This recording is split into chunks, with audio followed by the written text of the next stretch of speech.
Welcome back to This McCrazy Wife.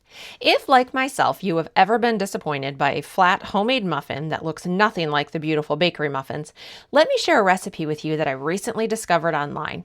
Now, the writer of this recipe, Beth, from thefirstyearblog.com, promised delicious muffins with large dome tops, and I was skeptical to say the least, but look at these beautiful muffins.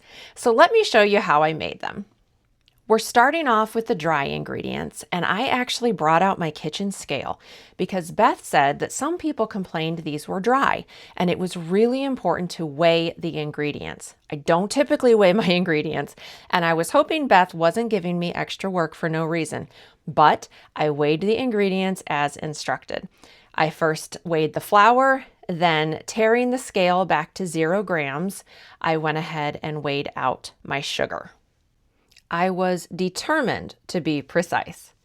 So after I got those weighed out, I went ahead and put the scale away, and then it's time to add in the baking powder, 4 teaspoons to be exact. It seemed like a lot, but I know we want these muffins to rise high. Then we add in a teaspoon of salt, and next she recommends a 1/4 teaspoon of nutmeg or cinnamon. I chose cinnamon. You don't taste it in the muffin, but it is apparently necessary. So we give these dry ingredients a good whisk, and then it's time to move on to the wet ingredients. So I got out a large mixing bowl and started with 4 eggs. Milk, I used whole milk, but you can also use 2% or buttermilk, and oil, I used avocado oil, and then unsalted butter that was melted and cooled.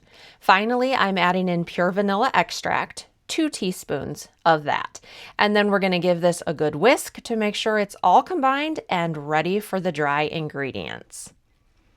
Next, we're going to gradually add in the dry ingredients. You can see that I briefly considered adding them in very gradually with the spatula and quickly decided that dumping half in at a time was as gradual as I was going to get.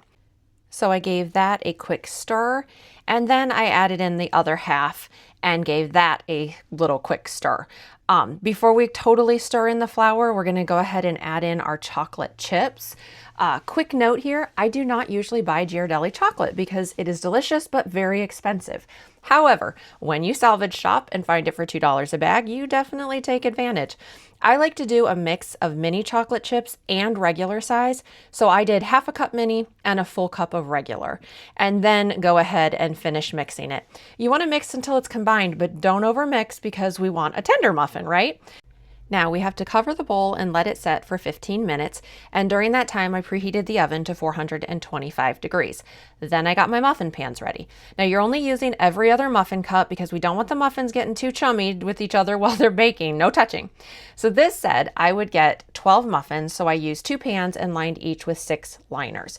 I also prepared a little bowl of sanding sugar and more chocolate chips for the tops. I used my largest cookie scoop and filled the cups. Now you're going to see that I actually went back and added a lot more to each one. Now, I will be honest, I was so skeptical that these were going to rise, and I was certain I was about to have the biggest mess of a pan to clean up.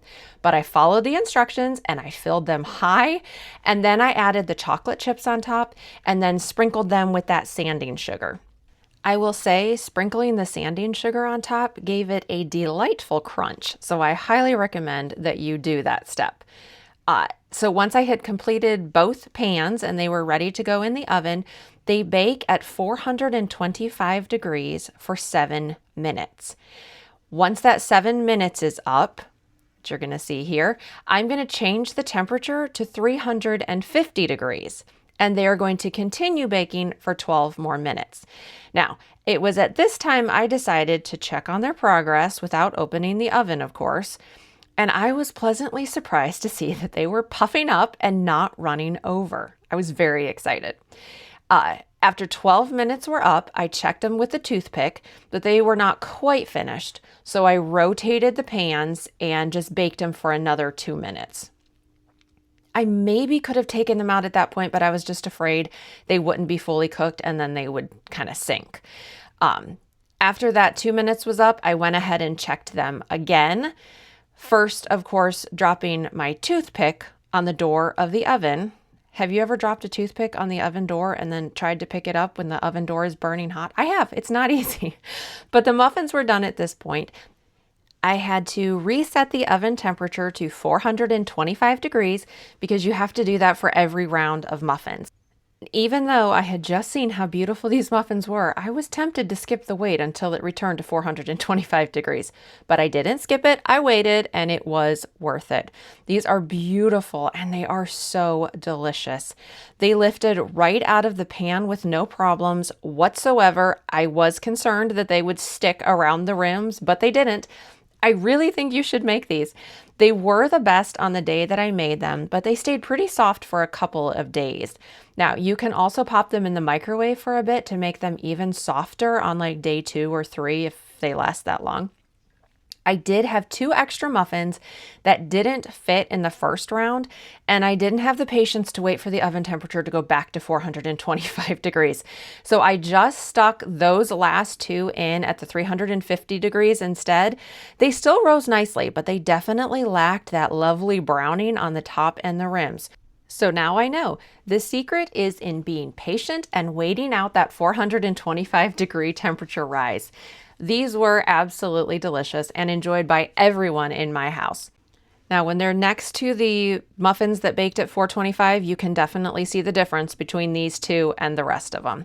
But they were all delicious. Also, if you're wondering how much a sourdough starter enjoys a kitchen with the oven running for most of the morning, here you go. A little dramatic, I would say.